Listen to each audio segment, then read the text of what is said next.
All right, fans of music, welcome back. It is yours truly, Dave, the real music observer, observing real music in real time for real people, just like you right there, and yours truly right here. Rumors of Steve Perry's dismissal in 1984, of all years. I've been reading a lot and doing a lot of research, and it was actually confirmed to me by someone who I reached out to, who somewhat close to the situation.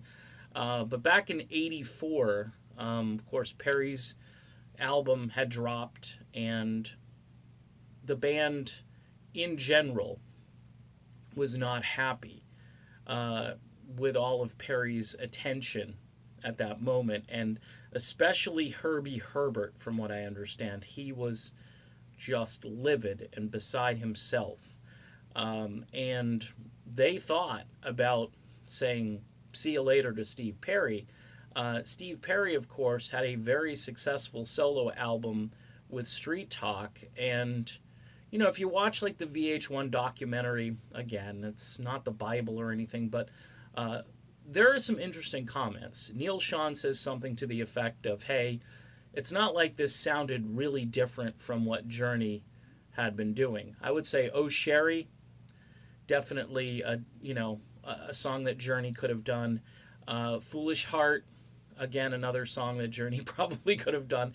And if you listen to most of the album, even though it's way more sort of West Coast and has a more, I would say, refined adult sound to a lot of the tracks on there, uh, there's still things like She's Mine that could have been rocked up by Journey, which would have just, I think, done extraordinary as far as, keeping Journey going. Um, Herbie probably thought to himself, man, all of this great material, and we could have continued to build this brand, and instead, he went solo, and a lot of people just thought, hey, that's a new Journey record, but um, a lot of folks knew out of the box it was Steve Perry. Steve Perry was becoming his own star, and deservedly so. I'm just telling you, I'm not having an opinion one way or another as to, what should have happened here. Perry, if you remember, really rejected hard the idea of a family in this band. Remember, he made the comments in the video where he said, I never really truly felt like I was in this group, like I was kind of an outsider. And I think when he came in, this concept of family that Herbie really instilled on the rest of the guys never rubbed off on Steve. Steve, maybe being the only child, maybe really felt uncomfortable with this, was kind of a loner. And as you as you could tell, he's been a loner for a long time, and he's finally come out of hiding.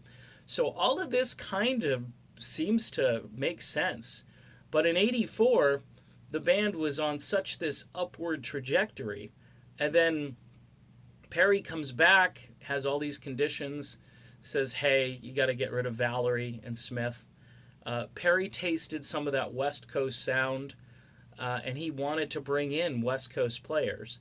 The other day in an interview, he was just praising Randy Jackson up and down as far as his bass playing skills and his vocal skills.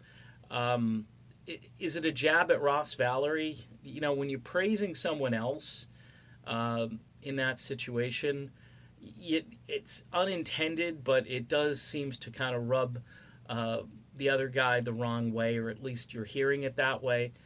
Same recently, comments about Steve Smith I've heard, which kind of rub, I think, Dean Castronova the wrong way, in a sense that, Steve Smith is this orchestra and he's this finesse guy, and Dean's just a pounder and so forth. Well, Dean can play and sing really well, which that is something that Steve Smith can't do.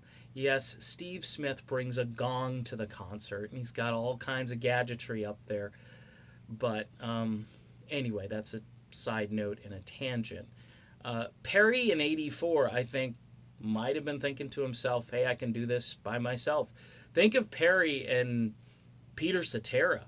Like, they're almost at the same point. They're coming off a huge album. They're thinking to themselves, hey, I'm kind of carrying this thing, or they think they're carrying this thing.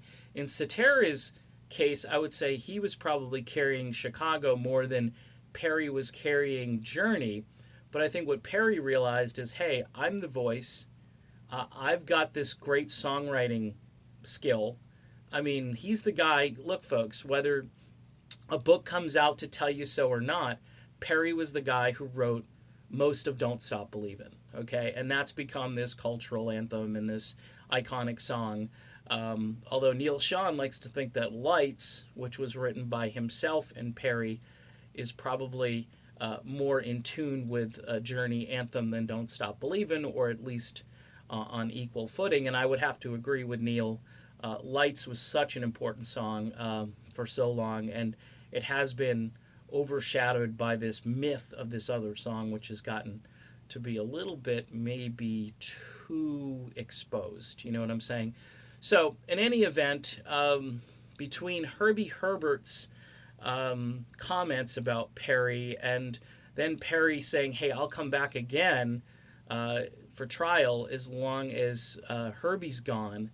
Look, regardless of what you think of Herbie Herbert, I mean, the guy was a great manager for that band.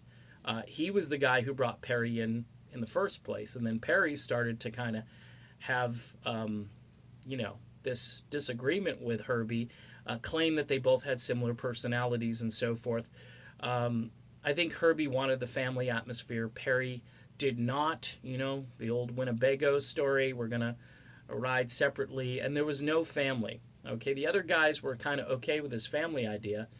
Perry was not, and it was built into his DNA at that point, and we've seen that play out over the last 20 or 30 years. And he's back, and they're not talking about this stuff. This is the thing that bothers me. I'd love to know if this story is accurate. This is all kind of speculation. Did Herbie want to boot Steve Perry in 1984?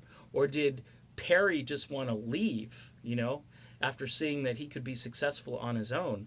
I'm thinking it's both, and guess we'll never know unless somebody actually can ask Steve the question, and if he would answer it honestly. I think he would answer it honestly. I just think nobody will answer or ask that question, rather. All right, done with this video. A lot of speculation here, but it's really crazy and interesting stuff. Maybe that CBS interview coming up will be something where they actually dig in and put Steve on the spot a little bit. I'd love to hear about some of these things that he went through with Journey, because we're really only hearing about the new album, which is great, and we're hearing about his relationship with Kelly, which is heartbreaking and all that stuff. But I'd love to hear the stuff he went through with Journey. That would be really good stuff. All right, done. See you soon, everybody.